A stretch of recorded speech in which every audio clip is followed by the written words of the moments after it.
গতকাল বাসায় এসেছিল আমার পছন্দের কিছু মানুষ।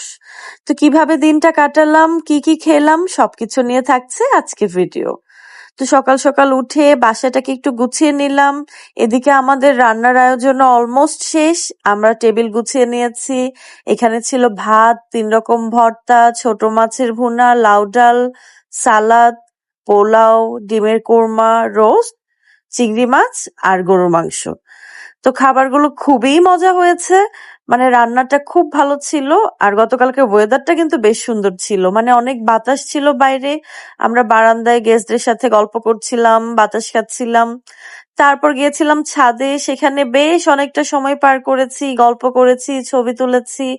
আলহামদুলিল্লাহ গতকাল কিন্তু বেশ মজা করেছি আমরা সবাই মিলে। তারপর সন্ধ্যার নাস্তা সেরে আমরা একটু বাইরে বেরিয়েছিলাম। রাস্তায় এই গাড়িটার লাইটিংটা চোখে পড়লো, সুন্দর না ব্যাপারটা? তারপর একটু ঘুরে বাসায় চলে আসলাম। আর এই হলো গেস্ট চলে যাওয়ার পর বাসার অবস্থা।